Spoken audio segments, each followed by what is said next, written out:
Good morning students. आज हम बेटा अपना चैप्टर करने के जा रहे हैं, दैट इज़ एल्कीन। बेटा तो एल्कीन का जनरल फॉर्मूला होता है CnH2n। ठीक है, एल्कीन का मतलब होता है डबल बॉन्ड। आपको पता है एल्कीन का मतलब होता है डबल बॉन्ड कार्बन कार्बन के बीच, और इसका जनरल फॉर्मूला होता है CnH2n। तो डबल बॉन्ड बेटा दो कार्बन के बीच में ही बनेगा, मिनिमम एक कार्बन तो डबल बॉन्ड बनाएगा नहीं, तो इसीलिए n की शुरुआत हम 2 से लेते हैं। अगर n 2 है तो H2n मतलब H2 × 2 C2H4, तो ये आपका बन जाएगा एल्कीन, या दो कार्बन है तो इथ 1 इन मतलब इथीन। तो this is the general formula of alkene CnH2n। ठीक है, अब सबसे पहले हम करते हैं method of preparation of alkene. तो पहला method of preparation of alkene है फ्रॉम एल्काइल हैलाइड, या इस मेथड ऑफ प्रिपरेशन का नाम है डीहाइड्रो हेलोजिनेशन रिएक्शन। ठीक है बेटा, देखो डीहाइड्रो, डी का मतलब होता है रिमूवल, हाइड्रो का मतलब हाइड्रोजन, हेलोजिनेशन का मतलब हेलोजन, मतलब रिमूवल करना है अपने हाइड्रोजन का भी और हेलोजन का भी। तो मैं एल्कीन की प्रेपरेशन हम करने जा रहे हैं एल्काइल हैलाइड से। इस रिएक्शन का नाम है डीहाइड्रो हेलोजिनेशन। देखो मैंने एक एल्काइल हैलाइड ले लिया। एल्काइल हैलाइड मतलब हैलाइड का मतलब हेलोजन, एल्काइल का मतलब कार्बन चेन।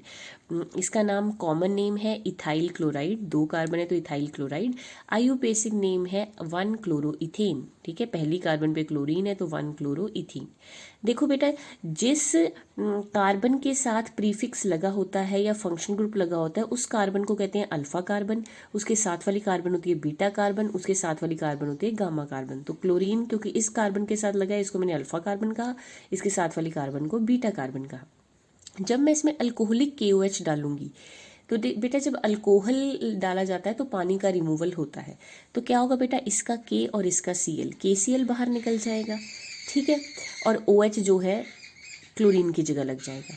ठीक है, फिर क्योंकि आपने अल्कोहल डाला हुआ है तो पानी भी रिमूव होना है, तो जो बीटा कार्बन होती है वहाँ से हाइड्रोजन चला जाता है, और जो ये OH क्लोरीन की जगह लगा होगा उसमें से OH चला जाएगा, मतलब इसका हाइड्रोजन और ये OH पानी बाहर चले जाएंगे। देखो बेटा, इस कार्बन का क्लोरीन चला गया, इस कार्बन का हाइड्रोजन चला गया, लेकिन इन दोनों को कुछ भी आके जुड़ा नहीं है, तो इसका मतलब ये आपस में बेटा अपना बॉन्ड बना लेंगे ताकि इनके 4 बॉन्ड पूरे हो जाएं। CH2 और एल्कीन बन जाएगा, KCl भी बाहर हो जाएगा और H2O भी बाहर हो जाएगा। ठीक है बेटा, इसका K और इसका Cl, जैसे ही KCl बाहर लगा ये OH इसकी जगह लग गया। फिर क्योंकि आपने अल्कोहलिक KOH डाला है तो पानी भी बाहर जाएगा, पानी बाहर जाने के लिए बीटा पोजीशन से हाइड्रोजन जाएगा, और यहाँ पे जो OH लगा था वो OH बाहर जाएगा, तो ये हाइड्रोजन और ये OH बाहर निकल गए। अब आप ऐसे भी कह सकते हो कि ये हाइड्रोजन अपना बॉन्ड यहाँ देगा और वो जो OH लगा है उसको बाहर निकाल देगा, या आप ऐसे कह सकते हैं कि इस कार्बन का भी बॉन्ड टूटा, इस कार्बन का भी बॉन्ड टूटा, आपस में कुछ आके इनके भी जुड़ा नहीं तो इन्होंने आपस में डबल बॉन्ड बना लिया। ठीक है जी। सेकंड मेथड नहीं है बेटा, इसी से एक ना रूल निकलता है सेट-ज़ेफ रूल।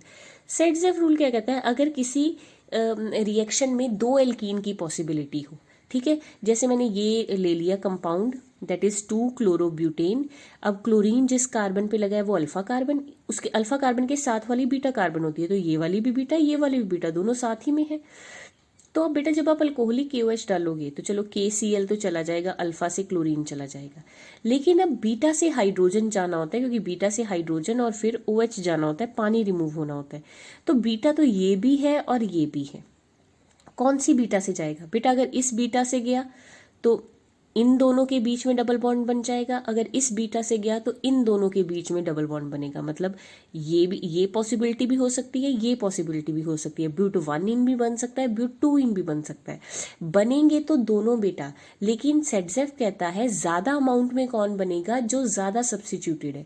देखो ये वाला जो डबल बॉन्ड है C, उसकी एक तरफ मिथाइल है एक तरफ कार्बन, इस कार्बन के भी एक तरफ मिथाइल और कार्बन, लेकिन ये जो C है उसके इधर दोनों तरफ हाइड्रोजन है, हाइड्रोजन को हम सब्स्टिट्यूट नहीं मानते, तो यहाँ पे बेटा सब्स्टिट्यूशन कम है, यहाँ पे सब्स्टिट्यूशन ज़्यादा है। इस C के इधर भी मिथाइल इधर भी मिथाइल, दोनों तरफ मिथाइल है, तो यहाँ सब्स्टिट्यूशन ज़्यादा है, ये मेजर अमाउंट में बनेगा, और इसमें सब्स्टिट्यूशन कम है, ये माइनर अमाउंट में बनेगा।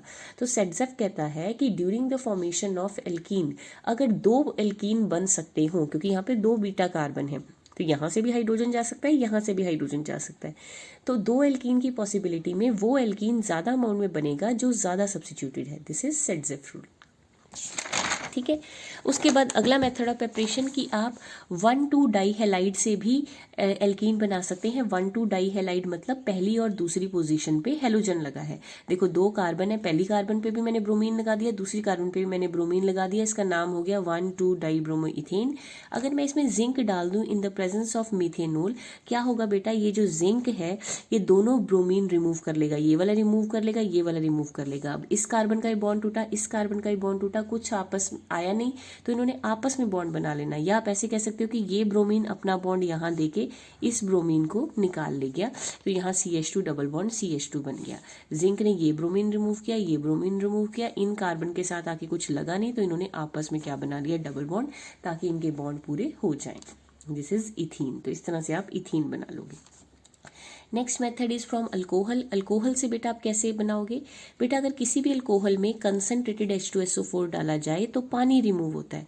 अब आपको पता है कि जब भी पानी रिमूव होना है तो अल्फा पोजीशन से हाइड्रोजन नहीं जाना, बीटा पोजीशन से हाइड्रोजन जाना है। अल्फा पोजीशन कौन सी होती है, फंक्शनल ग्रुप सब्स्टिट्यूएंट के साथ वाली कार्बन अल्फा कार्बन होती है, उसके साथ वाली बीटा होती है। तो बीटा से हाइड्रोजन रिमूव होगा, अल्फा से OH रिमूव होगा, इस कार्बन का OH गया, इस कार्बन का हाइड्रोजन गया, कुछ आके जुड़ा नहीं, इन दोनों कार्बन ने आपस में क्या बना लिया, डबल बॉन्ड। या आप ये कह सकते हैं कि ये हाइड्रोजन अपना बॉन्ड यहाँ देके इस OH को बाहर ले गया, ये H पॉजिटिव और ये OH नेगेटिव, ये बाहर निकल गया। सिमिलरली बेटा अब ये अल्फा कार्बन है, ये बीटा कार्बन है, ये बीटा कार्बन है। अब अगर H यहाँ से जाएगा और OH यहाँ से जाएगा तो इन दोनों के बीच में डबल बॉन्ड, अगर H यहाँ से जाएगा OH यहाँ से जाएगा तो इन दोनों के बीच में डबल बॉन्ड। पर अगर आप देखोगे कि दोनों सेम ही चीज़ें बन रही हैं, ये भी prop 1 इन, ये भी prop 1 इन, तो इसमें कोई कन्फ्यूज़न नहीं है, चाहे आप यहाँ से हाइड्रोजन निकाल लो, चाहे आप यहाँ से हाइड्रोजन निकाल लो। तो अल्कोहल में जब आप कंसनट्रेटेड H2SO4 डालोगे, पानी का रिमूवल होगा और आपको इथीन मिल जाएगा। ठीक है बेटा। So these are the 3 method of preparation of alkene. I hope आपको ये समझ आए हो। आप बार बार वीडियो को देखें, रिएक्शन लिख के देखें। इन केस आपको कोई डाउट हो आप मुझे पर्सनल मैसेज कर सकते हैं। ओके बेटा, थैंक यू।